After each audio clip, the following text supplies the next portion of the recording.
All in our lecture series of PPCM. In our previous lecture, we have seen tender, difference between tender and contracts, types of tenders, types of contracts, etc. Now, in today's lecture, we cover legal aspects of contracts. So, let's see. Contract is the agreement will create rights and obligations that may be enforced in the courts. This is we already know. Contract means agreement between the two parties, means owner and the contractors. In India, all contracts are covered or governed by the Indian Contract Act 1872. So in India, all contract governed by the Indian government create for that act, that is the Indian Contract Act 1872. Components of valid contract. There are few components for valid contract: parties to an contract, offer, proposal and acceptance, legal capacity to contract, lawful consideration, agreement should not be void or voidable, and discharge of the contract.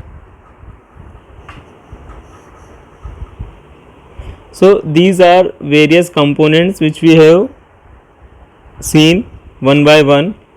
Parties to contract. In parties to contract, there is one promisor and one promisee. So promisor is a person making the proposal is known as promisor.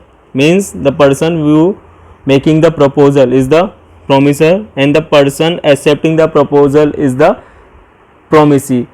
In short, owner and the contractors. Owner is making the proposal, so it is promisor, and contractor is accepting the proposal, that is the promisee, and he is also known as the offeree. Offer and proposal. Offer and proposal can be oral, written or through conduct. Offers get terminated by lapse of time, withdrawal of offer, rejection and death. Means offer is terminated if that project is not completed on time, withdrawal of offer, maybe rejection or death. Acceptance.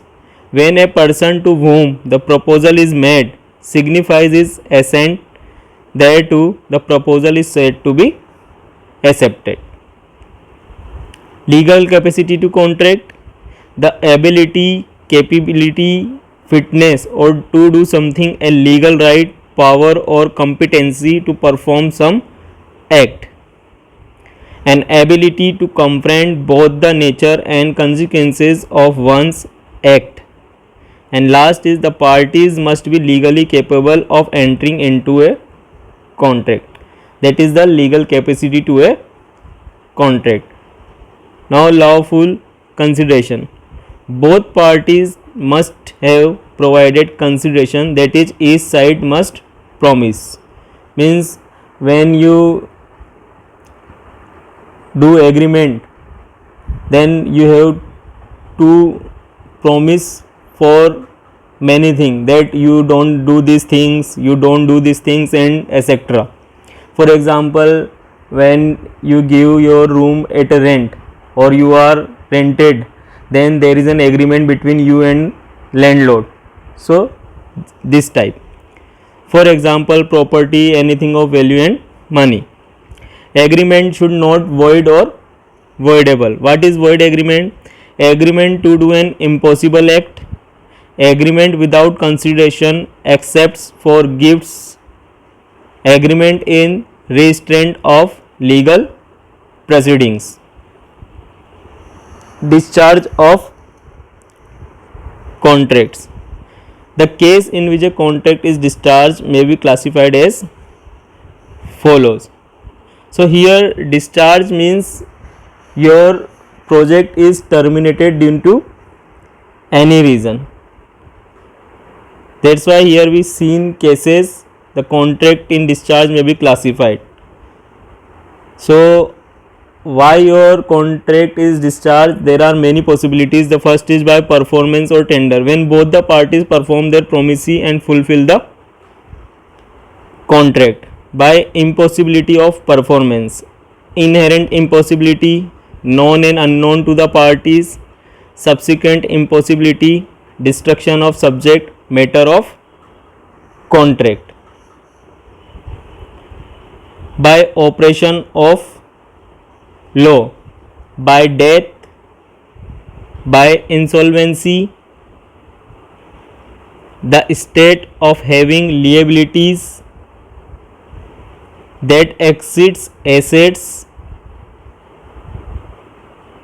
inability of a debtor to pay their debt. Okay, and by merger.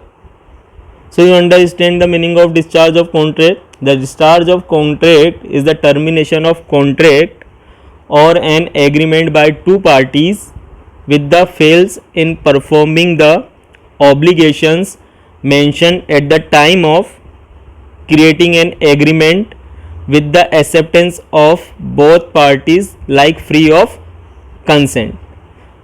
Okay, so these are the classified. Now by lapse of time, the contract should be performed within a specified period, that is period of limitation.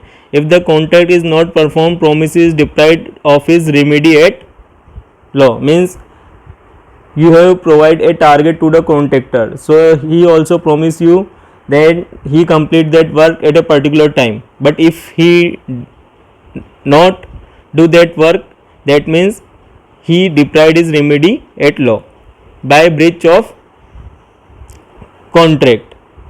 Okay, so here the term is come breach of contract. Breach means a legal cause of action and a type of civil wrong in which a binding agreement or a bargain for exchange is not honored by one or more of the parties to the contract by non-performance or interference with other parties. Okay, so let's see actual breach of contract. When a party fails to perform this obligation upon the date fixed for performance by the contract. An anticipatory breach of contract is takes place before the date of actual performance. The promisor may either inform the promisee that he will not perform the contract. Okay, now there are some important points to give the essence of legal aspects. First is extrinsic evidence. For a written contract, no evidence outside the document itself, that is extrinsic evidence, may normally be adduced to contradict, variate, to subtract from the written terms. This is the extrinsic evidence. Expressed intention.